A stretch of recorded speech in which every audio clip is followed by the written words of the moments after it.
My stepdad broke his promise to my dying mom and kicked me out. Now he wants to make amends, but I chose self-respect instead. I never had a great relationship with my stepfather, Tom, 52M. He came into my life when I was 12, right after my biological father passed away from a sudden heart attack. It was a difficult time for both my mom, 47F, and me. We were still grieving when Tom entered the picture. My mom met Tom at a support group for widows and widowers. She was vulnerable and looking for companionship, and Tom seemed to provide that. They dated for about a year before getting married when I was 14. I remember feeling uneasy about the whole situation, but I wanted my mom to be happy, so I tried to be supportive. From the beginning, Tom treated me like I was an outsider in my own home. He never physically abused me, but the emotional neglect was constant and crushing. I vividly remember the first time I realized things weren't going to be okay. It was during the first Christmas after their marriage. Tom had bought expensive gifts for my mom and made a big show of presenting them to her. When it came time for my gift, he handed me a generic gift card with a mumbled "Merry Christmas." The stark contrast between his treatment of my mom and me was painfully clear. Growing up, I tried my best to bond with Tom. I would ask about his work as an accountant, offer to help with yard work, and even tried to learn about his hobby of model train building. But he always seemed uninterested or annoyed by my attempts. He would spend time with my younger half-sister, Lisa, 15F, who was born a year after their marriage. They would work on puzzles together or watch sports, but whenever I tried to join in, he'd find some excuse to leave or send me on an errand. My mom noticed this behavior, but she always brushed it off, saying Tom needed time to adjust to having a stepdaughter. She would try to compensate by spending extra time with me, but it wasn't the same. I could see the strain it put on their marriage, and I started to feel guilty for causing problems. As the years went by, I learned to keep to myself. I focused on my studies and spent most of my time in my room or at friends' houses. I joined the school's drama club and threw myself into rehearsals and performances. It gave me a place to belong and express myself, something I couldn't do at home. Tom never bothered to attend any of my plays or show any interest in my life. When I landed the lead role in my senior year production, he didn't even acknowledge it. My mom came to every performance, but Tom always had an excuse not to attend. When I graduated high school, Tom didn't even congratulate me. At the graduation ceremony, he looked bored and checked his watch frequently. During the celebratory dinner my mom had planned, he spent most of the time on his phone, barely engaging in conversation. It hurt, but by then, I had grown used to his indifference. I chose a college close to home, partly because I was worried about my mom. Their marriage had become increasingly strained over the years, and I wanted to be nearby in case she needed support. Tom seemed relieved when I moved into the dorms, even though I still came home most weekends. Things took a turn for the worse when my mom was diagnosed with breast cancer during my sophomore year of college. She had always been healthy and active, so the diagnosis came as a shock to all of us. I immediately took time off from college to help care for her. Tom was around, but he seemed more concerned with work and his own needs than supporting my mom or me. I remember one particularly difficult day during my mom's chemotherapy. She was feeling awful and could barely get out of bed. I spent the day taking care of her, making sure she stayed hydrated and comfortable. When Tom came home from work, instead of offering to help, he complained about the house being messy and there being no dinner prepared. I was furious, but for my mom's sake, I bit my tongue and quickly made a simple meal. As my mom's condition worsened, Tom became more distant. He would spend long hours at work or lock himself in his study at home. I took on more and more responsibility, balancing my mom's care with my own studies. It was exhausting, but I couldn't bear the thought of not being there for her. My mom passed away 6 months ago, and that's when everything fell apart. The last few weeks of her life were a blur of hospital visits and hushed conversations with doctors. Tom was there physically, but emotionally, he seemed checked out. When she finally passed, I was holding her hand. Tom was in the hallway, talking on his phone about some work issue. After the funeral, Tom changed almost overnight. He became cold and distant, barely acknowledging my presence in the house. 2 weeks after we laid my mom to rest, he sat me down in the kitchen, the same place where my mom and I used to have our heart-to-hearts, and told me I needed to move out. His words were like a slap in the face. Now that your mom is gone, there's no reason for you to stay here. You're an adult, and it's time you lived on your own. He gave me a month to find a new place. I was shocked and heartbroken. I had just lost my mom, the one person who had always been there for me, and now I was losing my home too. I tried to reason with Tom, reminding him that I was still in college and had limited funds. I had been working part-time at the local bookstore, but it wasn't enough to support myself fully. Tom didn't care. He said I was an adult and needed to figure things out on my own. The next few weeks were a whirlwind of panic and frantic planning. I reached out to friends and extended family, trying to find a place to stay. Most were sympathetic but couldn't offer more than temporary solutions. It was my best friend, Alex, 23F, who came through for me. She and her parents offered to let me stay in their spare room while I figured out my next steps. With no other choice, I packed up my belongings. As I was boxing up my things, I came across old photo albums and mementos from my childhood. Pictures of my biological father, my mom, and me in happier times. It hit me then that I wasn't just losing my current home, but also the last physical connection to my past, to my mom. The day I moved out, Tom was conveniently absent. He left a note saying he had a work emergency. Lisa was there, crying and confused. She didn't understand why I had to leave, and I didn't have the heart to explain the full situation to her. I promised to stay in touch and hugged her goodbye, feeling like I was abandoning her too. Over the next few months, I threw myself into my studies and picked up extra shifts at the bookstore to cover my expenses. It was tough, but I was managing. Alex and her family were incredibly supportive, treating me like one of their own. Still, I couldn't shake the feeling of being adrift, of not belonging anywhere. I cut off all contact with Tom and tried to focus on healing and moving forward. Lisa would text me occasionally, and we'd meet up for coffee when we could. She told me that Tom had become even more withdrawn at home, spending most of his time working or alone in his study. Last week, out of the blue, Tom reached out to me. He sent a text saying he wanted to talk and that he regretted how things had ended between us. The message threw me for a loop. Part of me wanted to ignore him, to continue with the clean break I'd made. But another part was curious about what he had to say. I haven't responded yet. I'm not sure if I should give him a chance to explain or if I should continue with no contact. Lisa has also been messaging me more frequently, saying Tom has changed and wants to make amends. But I'm skeptical. After years of emotional neglect and then kicking me out when I was most vulnerable, I'm not sure if I can trust him again. I'm torn between my desire for closure and my fear of being hurt again. The rational part of me says to keep my distance, but there's a small voice inside that still yearns for the fatherly love and acceptance I never received from Tom. Should I hear him out? Or should I continue to keep my distance and focus on building my own life? Any advice would be appreciated. Update 1, it's been a month since my last post, and I wanted to update you all on what's been happening. After much deliberation and encouragement from Lisa, I decided to meet with Tom. We agreed to meet at a neutral location, a coffee shop near my college campus that I used to study at before everything happened. The days leading up to the meeting were filled with anxiety. I found myself unable to concentrate on my classes, constantly running through potential scenarios in my head. Alex, bless her, listened patiently as I voiced my fears and doubts. She even offered to wait nearby during the meeting in case things went south, but I decided this was something I needed to do on my own. When I arrived at the coffee shop, Tom was already there. He looked older and more tired than I remembered, with more gray in his hair and deeper lines around his eyes. As soon as I sat down, he started apologizing profusely. He admitted that he had handled everything poorly after my mom's death, and that he regretted his actions. Tom explained that he had been struggling with his own grief and didn't know how to cope. He said seeing me every day reminded him of my mom, and it was too painful for him to handle. He acknowledged that it was no excuse for his behavior, but he wanted me to understand where he was coming from. As he spoke, I found myself remembering little moments from the past. Times when I had caught him looking at me with an unreadable expression, or occasions when he had abruptly left the room when I entered.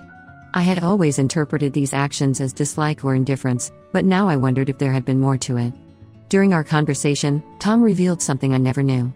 Apparently, shortly before my mom passed away, she had made him promise to take care of me. He said he felt like he had failed her by pushing me away, and the guilt had been eating at him for months.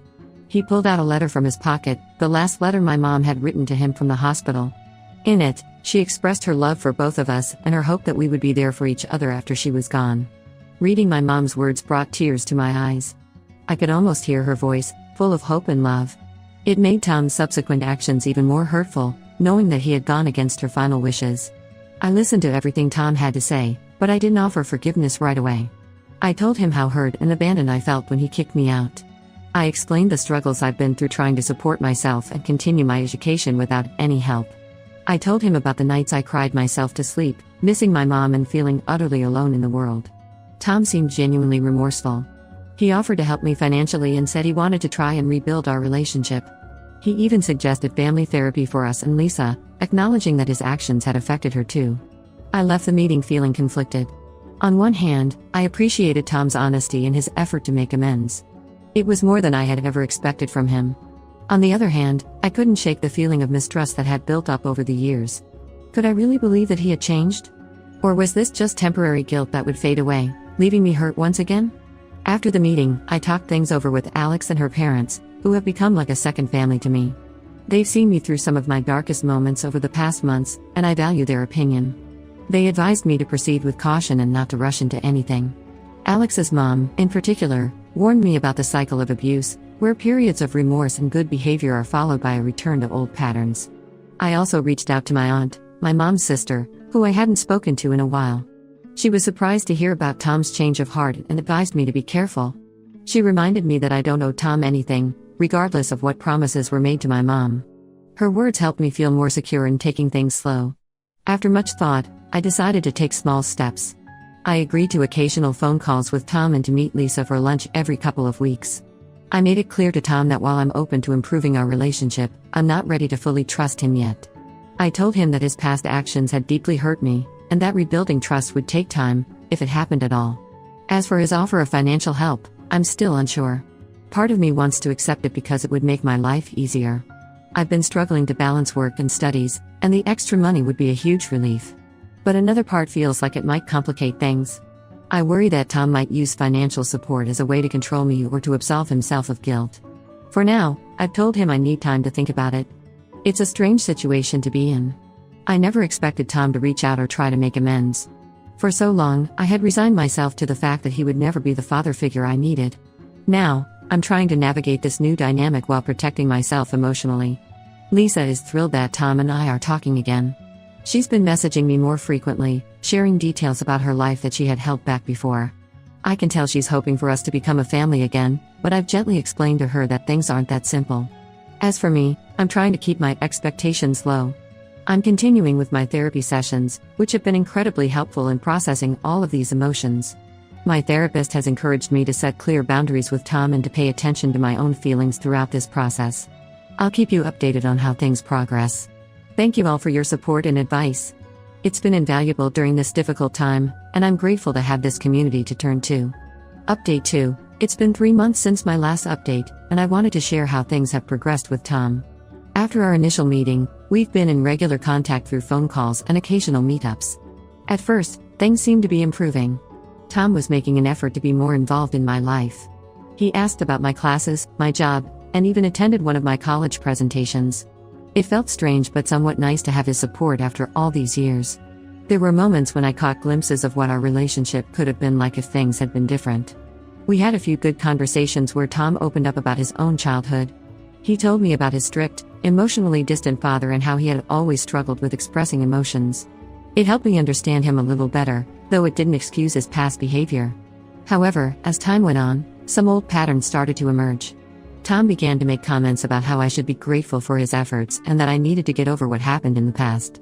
These comments usually came after I expressed hesitation about something or maintained a boundary. For example, when I declined his invitation to a family dinner at his house, saying I wasn't comfortable with that yet, he got upset. He accused me of dwelling on the past and not appreciating his attempts to make things right. It reminded me of how he used to dismiss my feelings when I was younger. Tom also started pressuring me to move back in with him and Lisa, saying it would be better for everyone. He argued that I could save money on rent and that Lisa missed having me around.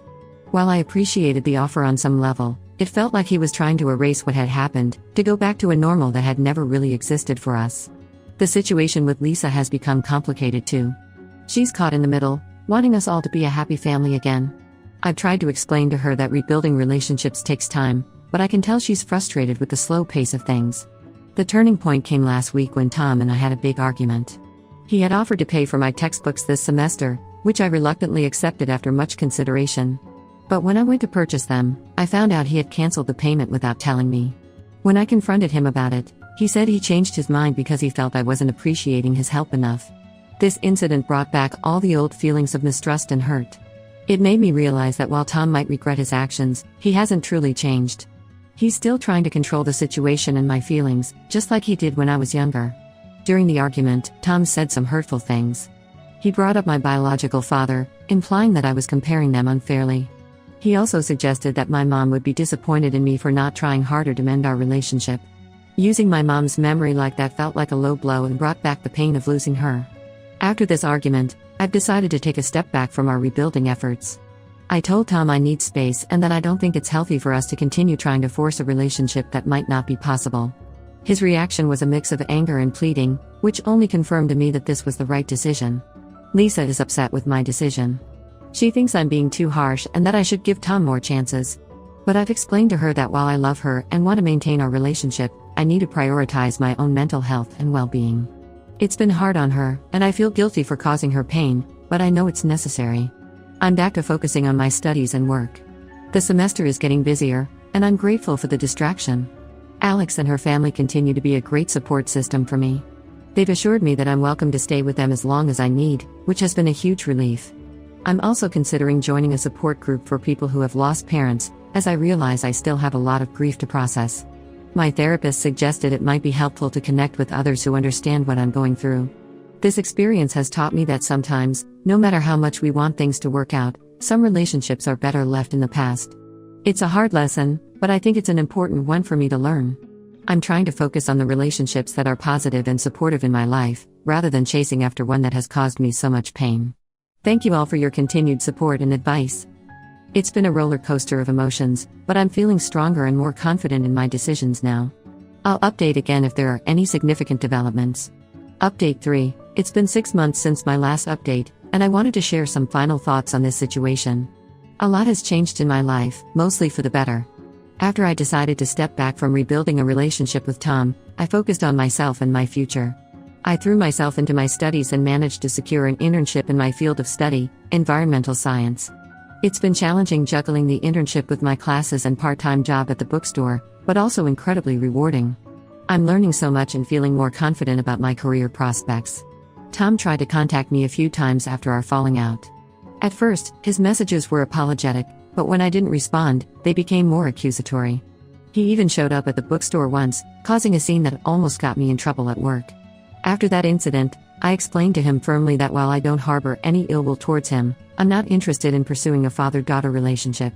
I told him that if he truly cared about my well-being, he would respect my boundaries. It was a difficult conversation, but I felt it was necessary for my peace of mind. Lisa and I have managed to maintain our relationship, although it's been a bit strained. She's struggled to understand my decision, but she's been respectful of it. We still meet for lunch occasionally and keep in touch through texts and calls. Recently, she confided in me that things at home with Tom have been tense. I've encouraged her to focus on her own goals and reminded her that she can always reach out to me if she needs support. The most significant change in my life has been my living situation. With the money I saved from my internship and part-time job, I was able to move into a small studio apartment. It's not much, but it's mine, and it feels incredible to have my own space. I've decorated it with photos of my mom and mementos from my childhood, creating a space that feels like home. I've also started attending a grief support group, as I mentioned I was considering in my last update. It's been incredibly helpful to connect with others who have lost parents. Sharing our stories and coping strategies has helped me process my grief in ways I hadn't been able to before. My relationship with Alex and her family remains strong. Even though I've moved out, they insist I come over for dinner at least once a week. Their continued support has shown me what a loving family dynamic can look like, and I'm grateful to have them in my life. Looking back on this whole experience, I realize how much I've grown. While it was painful to go through, I've learned valuable lessons about self-worth, boundaries, and the importance of surrounding myself with genuine support.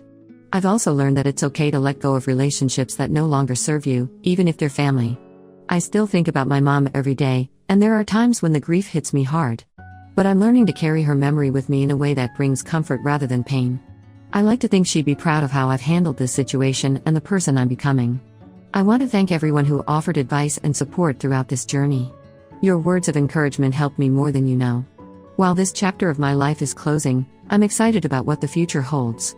I'm focusing on finishing my degree, developing my career, and nurturing the positive relationships in my life.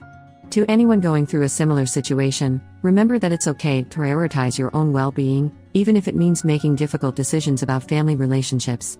Healing takes time, but it is possible. You're stronger than you know. This will be my final update on this situation. Thank you all once again for being there through this challenging time. Your support has meant the world to me.